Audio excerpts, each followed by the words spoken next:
एक नगर में मोतीचंद नाम का एक धनी सेठ अपनी पत्नी के साथ रहा करते थे। उनका कारोबार अपने नगर में जोर शोर से फैला हुआ था। सेठ अभी नौजवान थे। सेठानी तो जैसे इंद्रासन की अप्सरा थी। उनकी जैसी सुंदर स्त्री पास पड़ोस में किसी की नहीं थी। सेठानी सिर्फ बाहर से ही नहीं, दिल की भी उतनी ही सुंदर थी। वह किसी को भी कटु वचन नहीं बोलती थी। वह अपने नौकर नौकरानियों से भी बहुत प्रेम से बोलती थी। उनमें अमीरी का घमंड लेश मात्र नहीं था। लक्ष्मी जी की कृपा थी। सेठ का कारोबार बुलंदियों पर था, मगर लक्ष्मी जी कब किससे रूठ जाए यह कोई नहीं जानता।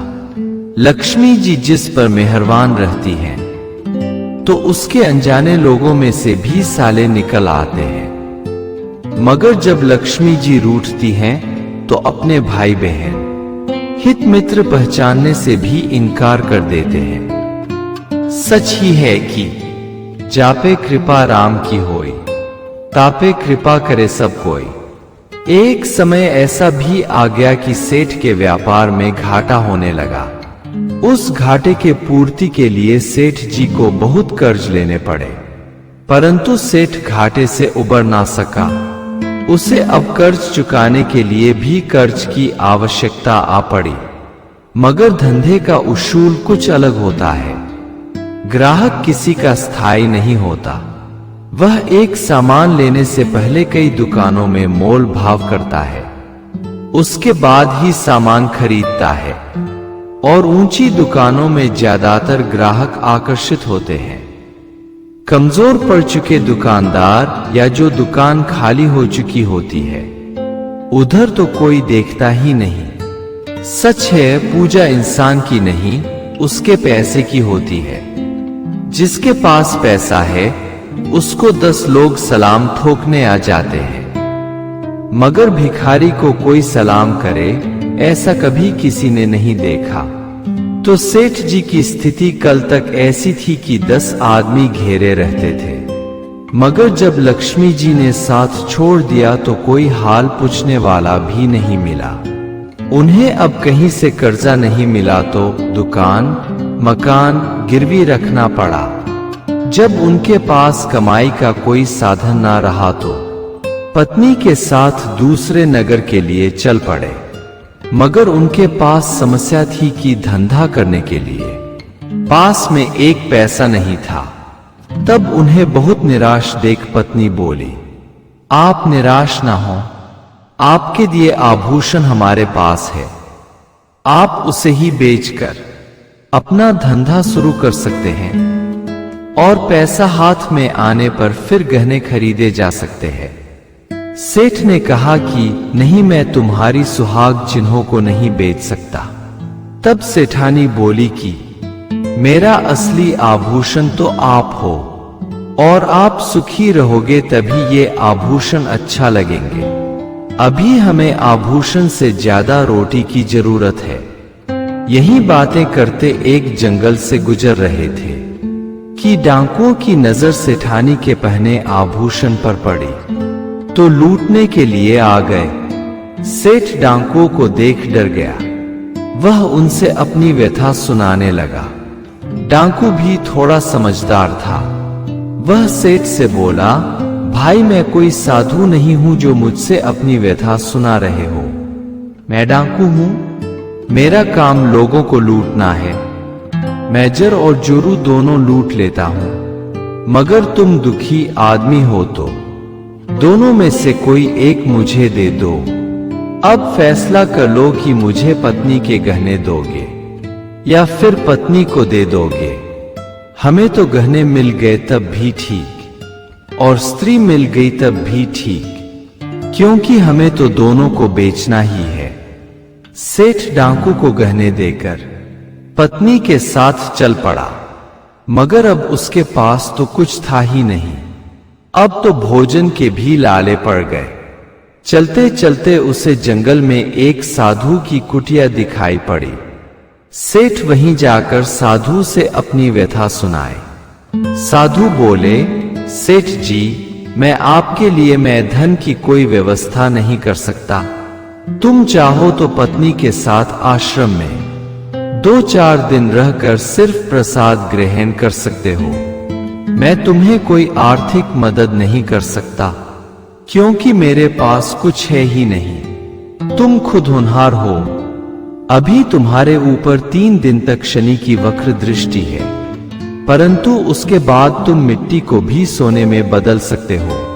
अभी आश्रम में ही 3 दिन तक पति पत्नी भगवान का नाम लो, आगे सब शुभ ही होगा। ऐसे 3 दिन बिताने के बाद सेठ साधु से बोला कि महाराज, कोई उपाय बताइए कि मैं कंगाली से मुक्ति पा जाऊं। साधु बोले, बेटा, नगर में एक बड़ा सेठ रहता है। उसके पास अक्सर नौकर चाकर की जरूरत होती है। वह स्त्री पुरुष को नौकर रखता है। तुम उसके पास अपनी पत्नी को नौकरानी के तौर पर उसे गिरवी 1 साल के लिए रख सकते हो, और उस पैसे से तुम अपना 1 साल तक धंधा करो। लौटते वक्त अपनी पत्नी को गिरवी से छुड़ा लेना। सेठ अपनी पत्नी को गिरवी रखने के लिए चल पड़ा। वह अपनी पत्नी से बहुत प्यार करता था। उसे अपने से अलग तो नहीं करना चाहता था। वह पत्नी से बोला कि अब तुम्हें गिरवी रखने के अलावा मेरे पास अब दूसरा कोई रास्ता ही नहीं है, मगर तुम 1 साल तक अपना मान सम्मान बचाए रखना। मैं साल के आखिरी में हर हाल में छुड़ा लूंगा। उसने अपनी पत्नी को नगर सेठ के पास गिरवी रख दिया। सेठ ने उसकी पत्नी को अपनी पत्नी की सेवा के लिए रख लिया और गिरवी के तौर पर 100 स्वर्ण मुद्रा दे दिया। भारी मन से पैसा लेकर सेठ चल पड़ा। उसने दूसरे नगर जाकर व्यापार शुरू किया तो उसे बहुत लाभ हुआ। उसने 1 साल में ही उस नगर में बहुत बड़ा व्यापार खड़ा कर लिया। अभी 1 साल पूरे होने में 2 दिन रह गए तो वह अपनी पत्नी को गिरवी से छुड़ाने के लिए आ गया और सेठ को उसके 100 स्वर्ण मुद्रा देकर बोला कि आप मेरी पत्नी वापस कर दें। सेठ बोला, भाई क्षमा करना, तुम्हारी पत्नी तो कल ही मर गई। उसको बचाने में हमने 500 स्वर्ण मुद्रा खर्च कर दिए, फिर भी नहीं बच सकी। अब नियम के मुताबिक 500 स्वर्ण मुद्रा और बनते हैं। चाहो तो दे सकते हो, वरना मैं उसे माफ कर दूंगा। सेठ इसे दुर्भाग्यमान साधु के आश्रम में गया और उससे कह सुनाया कि मेरी पत्नी की मृत्यु हो चुकी है। साधु बोला, वत्स, तुम्हारी पत्नी मरी नहीं है, वह इस समय संकट में है। सेठ की नीयत खराब हो गई है। वह 2 दिन बाद तुम्हारी पत्नी से जबरन विवाह कर लेगा। वह सिर्फ 1 साल समय पूरा करना चाहता है, क्योंकि वह तुम्हारे विषय में तुम्हारी पत्नी से कह चुका है कि तुम शादी कर अपना घर बसा चुके हो और अब उसे लेने नहीं आने वाले।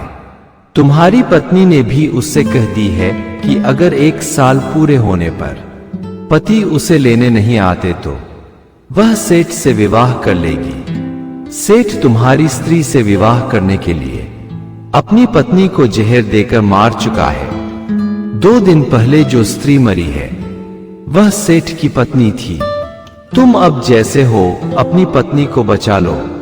सेठ बोला, महात्मन आप खुद बताइए कि मैं क्या करूं। साधु बोले, तुम राजा के पास जाओ और फरियाद करो। सेठ राजा के पास गया और उनसे अपनी बात रखी और बताया कि नगर सेठ मेरी पत्नी को धोखे में रखकर उससे विवाह करना चाहता है, जबकि मैंने उसके पास अपनी पत्नी को नौकरानी के तौर गिरवी रखा था।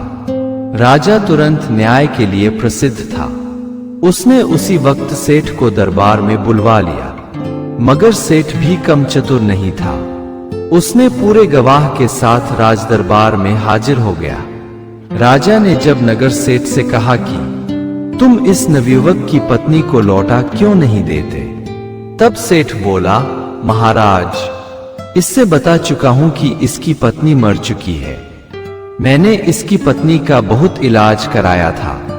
हमारे साथ वैद्य जी आए हैं, इनसे पूछ लीजिए और मरने के बाद 4 लोग श्मशान ले जाकर जलाए थे। ये 4 लोग भी यही हैं। चूंकि नगर सेठ राजदरबार में राशन सप्लाई करता था, तो राजा से उसके संबंध बहुत अच्छे थे। राजा ने विश्वास कर लिया कि सेठ झूठ नहीं बोल रहा, उसे जाने दिया और नवयुवक सेठ से बोला कि तुम जाओ और अब पत्नी का क्रियाकर्म कर दो। वह सेठ पुनः साधु के पास आ गया और बताया कि राजा ने मेरे साथ कोई न्याय नहीं किया। वह तो नगर सेठ के दलील को ही सही मान गया। सेठ बहुत शातिर है, उसने पहले से ही 5 गवाह लेकर आ गया था। उसके गवाह भी उसी की तरह शातिर लोग थे। अब मेरे पास ना तो कोई गवाह है ना साबुत। अब आप ही मेरा सहारा हो, मुझ पर कृपा करो, मेरी पत्नी वापस दिलवा दो। इतना कह सेठ रोने लगा। महात्मा ने संतावना दिया कि चिंता मत करो, तुम्हारी पत्नी भी वापस मिलेगी और सभी शातिरों को सज्जा भी मिलेगी। साधु सेठ को लेकर राजदरबार राजा के पास आ गया और राजा से बोला कि आप मुझे 1 घंटे के लिए अपना न्यायाधीश बना लीजिए।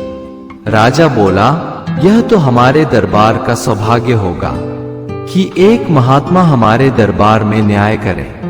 मैं आपको पूरे 1 दिन के लिए न्यायाधीश बना देता हूं। साधु बोले, आप नगर सेठ को तत्काल राजदरबार में हाजिर करें।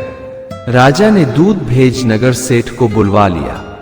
फिर वह अपने 5 गवाहों के साथ राजदरबार में हाजिर हुआ। महात्मा ने नगर सेठ से कहा कि आप इस नवयुवक की पत्नी को क्यों नहीं लौटाते? नगर सेठ बोला कि मैं पहले ही कह चुका हूं, इसकी पत्नी मर गई है। मेरे पास इस बात का सबूत है, गवाह हैं हमारे पास। साधु बोले, सेठ तुम्हें एक और मौका देता हूं, तुम इसकी पत्नी को लौटा दो। सेठ बोला, इसकी पत्नी श्मशान में राख बने पड़ी है, जाकर उठा ले। साधु बोले, मैं अब तक तुम पर दया कर रहा था, तुम्हारे कुकर्मों पर पर्दा डाल रहा था, परंतु तुम्हारे पाप का घड़ा भर चुका है। अब अपना पहला गवाह पेश करो। वैद गवाही के लिए उतावला हो रहा था। साधु ने उससे पूछा, क्या तुमने ही नवयुवक की पत्नी की इलाज किया था? वैद बोला, जी मैंने ही इलाज किया था। तुमने उस स्त्री को देखा था? वह बोला, हाँ देखा था। साधु बोला, वह स्त्री काली थी या गोरी थी, लंबी थी या ठिंगनी थी, मोटी थी या पतली थी? वैद बोला, मेरा मतलब मैंने उसे देखा नहीं था। सेठ जी खुद जाकर मेरे औषधालय से दवा लाते थे। साधु बोले, तो तुम उस स्त्री को जहर क्यों दे दिया? अब तो वैद की जान ही सूख गई। उसे लगा कि इस साधु से बच पाना मुश्किल है, यह सब कुछ अंतर्दृष्टि से देख रहा है। तो बोला कि मेरी इसमें कोई गलती नहीं है, सेठ जी ने ही मुझसे जहर की मांग की थी। साधु बोला, यह वैद तो दवा नहीं जहर बेचता है, इसने पता नहीं कितनों की हत्या की होगी। इसने जहर देकर सेठानी को मार डाला है। इसे अभी के अभी 100 कोड़े लगाए जाए। सैनिकों ने उसे पीटना शुरू किया तो सेठ के 4 गवाह गवाही से पहले ही कांपने लगे। बोले, साधु महाराज, हम लोग गरीब आदमी हैं, मरे आदमियों को शमशान ले जाना मेरा पेशा है, मगर हमें पहले ही शंका हो गया था कि सेठ कुछ गड़बड़ कर रहा है। दरअसल जिसे हमने शमशान में ले जाकर जलाया था वह सेठानी की लाश थी। सेठ ने इस बात को गोपनीय रखने के लिए हम चारों को 100 स्वर्ण मुद्रा दी थी।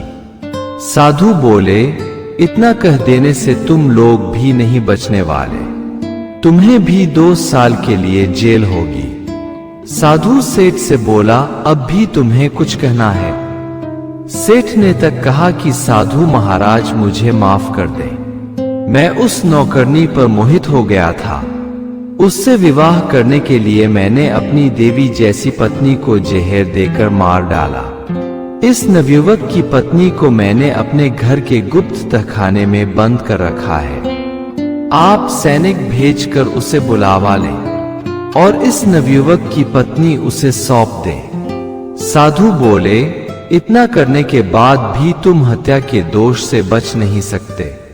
तुमने राजा के आंख में भी धूल झोंकने की कोशिश की है। तुम्हें और वैद को आज ही शाम को फांसी दे दी जाएगी। तब तक भगवान का नाम लेकर अपने पाप कुछ कम कर लो।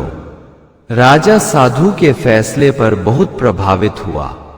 वह साधु से क्षमा मांगते हुए बोला, महाराज, आपने हमें एक बहुत बड़ी शिक्षा दे दी कि बिना जांच किए फैसला नहीं सुनाने चाहिए। हमें तो पहले ही कुछ शंका हुआ था कि जब सेठ को सिर्फ दरबार में बुलवाया था, इससे नहीं बताया था कि क्यों बुलाया जा रहा है। फिर भी पूरी तैयारी के साथ गवाह लेकर आ गया था, मगर इस पर इसलिए शंका नहीं किया कि यह हमारे राजदरबार में राशन सप्लाई करता है। मगर यह सेठ इतना बड़ा बेहया हो सकता है, मैंने कभी सोचा भी नहीं था। इसने अपनी उम्र का ख्याल नहीं रखा। इसकी उम्र 70 साल है और इस स्त्री की उम्र महज 25 साल है। ऊपर से स्त्री एक विवाहिता स्त्री है। उसके तरफ आंख उठाकर देखना भी पाप में आता है। राजा ने सिपाहियों से कहा कि सेठ और वैद को फांसी चढ़ाने से पहले गधे पर बैठाकर सारे नगर में घुमाया जाए और लोगों से इनके गुनाह बताया जाए। साधु ने उस नवयुवक सेठ को उसकी पत्नी सौंपते हुए बोला कि नवयुवक, मेरी बात अभी से गांठ बांध लो कि अपनी स्त्री को कभी किसी गैर के पास मजबूरी में भी नहीं छोड़ने चाहिए, यहां तक कि अपने भाई, बंधु, मित्र, रिश्तेदार के पास भी नहीं। स्त्री को बीमार होने पर भी उसे दूसरे के सहारे नहीं छोड़ने चाहिए। और स्त्री पर कोई झूठा लांछन लगा दिया या स्त्री ने नादानी बस कोई गलती कर ही दिया हो, तो उस अवस्था में भी पत्नी का साथ नहीं छोड़ने चाहिए। मगर जानते हुए भी कि स्त्री व्यभिचारिणी है, उसे अवश्य त्याग देने चाहिए, क्योंकि स्वच्छंद स्त्री विष से भी खतरनाक होती है। सेठ साधु और राजा से विदा ले अपनी पत्नी के साथ अपने नगर लौट।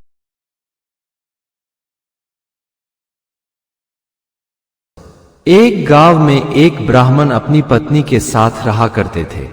वह रोज सुबह अपनी यजमानी में निकल जाते और शाम को वापस आ जाते।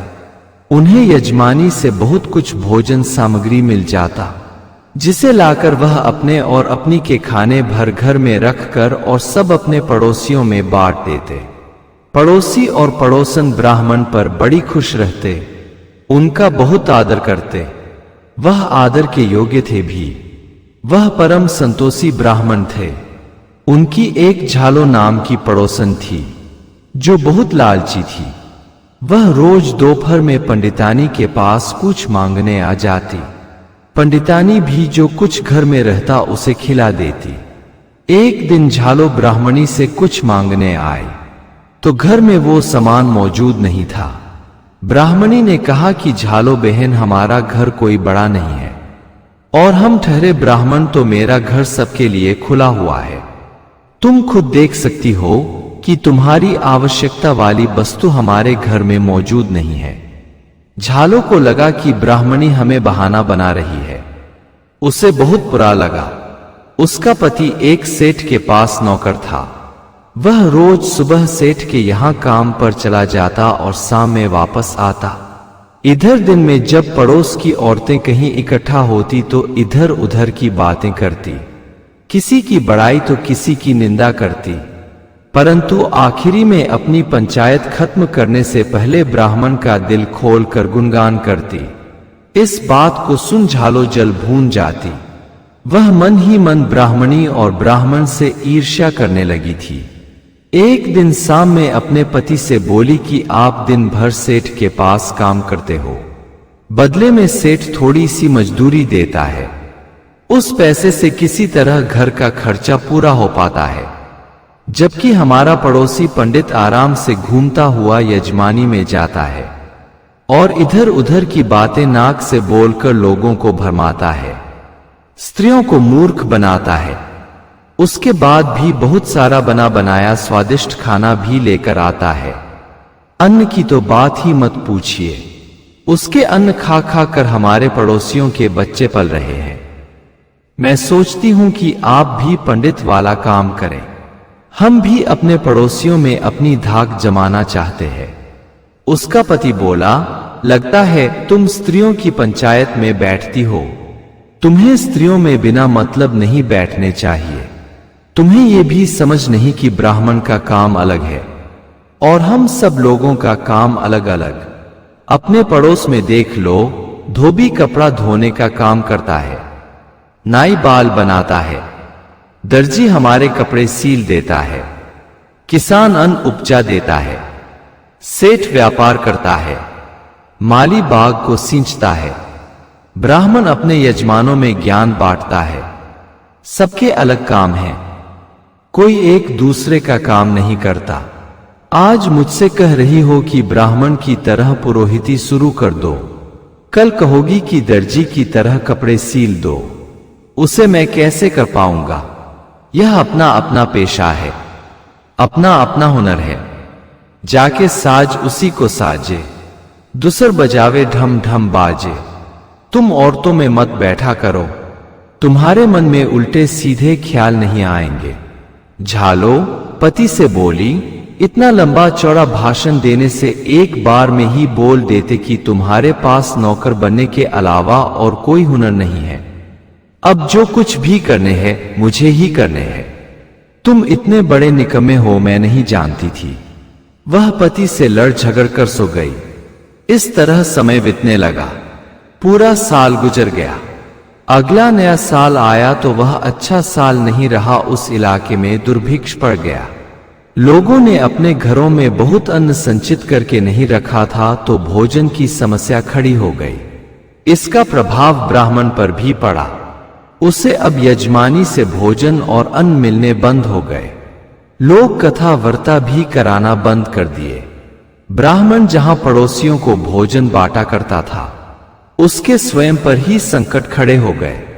एक दिन ब्राह्मण जंगल के रास्ते दूसरे गांव जा रहे थे। रास्ते में उन्हें एक महात्मा मिल गए। ब्राह्मण ने उनसे अपने मन की व्यथा सुनाई। तब महात्मा बोले, ब्राह्मण तुम नेक दिल इंसान हो, तुम परम संतोषी भी हो, लोगों के प्रति दया भी है तुम्हारे दिल में। तुम इस वक्त अपने यजमानों के लिए कुछ काम करो। मेरी बात जरा ध्यान से सुनो। कल तुम्हारे दरवाजे पर कोई भिखारी आएगा, तुम उससे उसका भिक्षा वाला कटोरा मांग लेना। उसके बदले उसे अन्न और नया कटोरा दे देना। वह खुश होकर ले लेगा।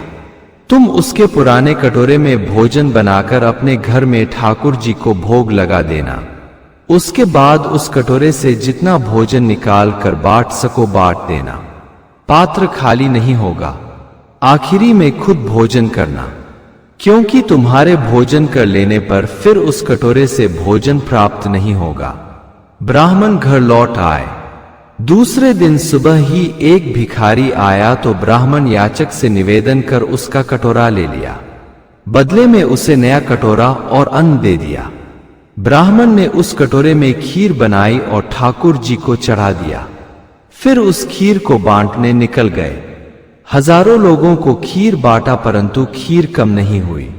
ब्राह्मण दिन भर खीर बांटते रहे। शाम में दोनों प्राणी ने भोजन किया। अब ब्राह्मण रोज अपनी यजमानी में निकल जाते और अपने यजमान या कोई भी मिल जाता तो उसे भोजन दे देते। कुछ दिनों में ब्राह्मण की प्रसिद्धि बढ़ गई। लोग खुद उनके घर आते और भोजन लेकर जाते। झालो रोज भोजन तो पंडित के घर से ही ले जाती, परंतु भोजन का रहस्य पता लगाना चाहती थी।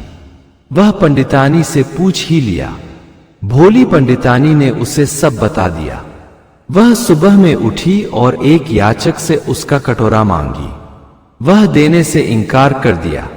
बोला, कटोरा तुम्हें दे दिया तो ब्राह्मण के घर से भोजन किस में ले जाऊंगा? तुम्हें जब भीख ही मांगनी है तो अपने लिए खुद कटोरा खरीद लो। दूसरे के कटोरा से भीख नहीं मांगा जाता। झालो उसकी बात सुन उस पर भड़क उठी। उसका कटोरा बलात् छीन लिया।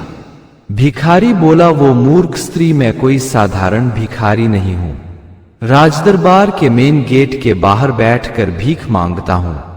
राजा भी रोज मुझे भिक्षा देते हैं। तुम इतने बड़े भिखारी की कटोरा छीन ली हो तो तुम्हारी शिकायत राजदरबार में करूंगा, छोड़ूंगा नहीं तुम्हें। झालो बोली, जो करना है कर लेना, मैं तुम जैसे भिखारियों से मैं नहीं डरती।